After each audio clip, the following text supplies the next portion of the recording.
যুক্তরাষ্ট্রের কয়েকটা ভার্সিটিতে ছাত্রদের যে আন্দোলন, সেই আন্দোলন দমন করতে গিয়ে কিভাবে মেয়েদের পেছনের দিকে হাত নিয়ে রশি দিয়ে বেঁধে গ্রেপ্তার করা হয়েছে, এমনকি ইউনিভার্সিটির একজন প্রফেসর পর্যন্ত এই নির্মমতার শিকার হয়েছে।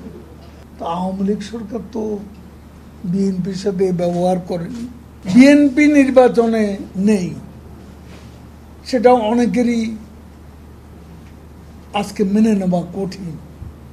এই নির্বাচনে যে বাস্তবতা এবং এই নির্বাচনটা কিন্তু ফ্রি ফেয়ার হয়েছে, টার্ন আউটও 42+, এটাও কম ছিল। তো এখন গণতন্ত্রের ঘাটতি কোথায়?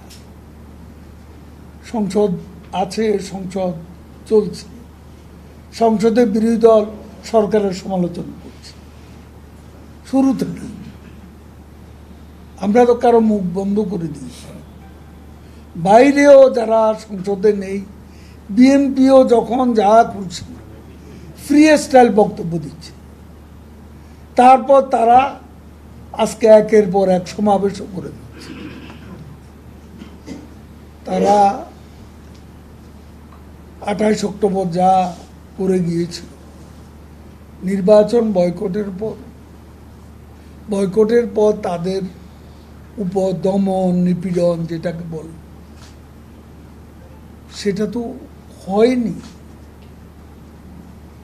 আজকে অনেক দেশে গণতন্ত্রের দাবি আছে,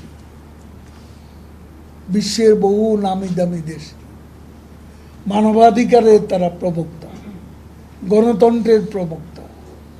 কলম্বিয়া সহ যুক্তরাষ্ট্রের কয়েকটা ভার্সিটিতে ছাত্রদের যে আন্দোলন, সেই আন্দোলন দমন করতে গিয়ে কিভাবে মেয়েদের পেছনের দিকে হাত নিয়ে রশি দিয়ে বেঁধে গ্রেপ্তার করা হয়েছে, এমনকি ইউনিভার্সিটির একজন প্রফেসর পর্যন্ত এই নির্মমতার শিকার হয়েছে।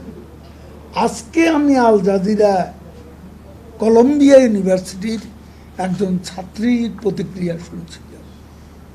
সে বলল, এটা এক ধরনের কেমিক্যাল স্প্রে ছিটানোর পর অনেক ছাত্রছাত্রী অজ্ঞান হয়ে পড়েছিল এবং তাদেরকে হাসপাতালে নিতে হয়েছে। তো আওয়ামী লীগ সরকার তো বিএনপির সাথে ব্যবহার করেনি।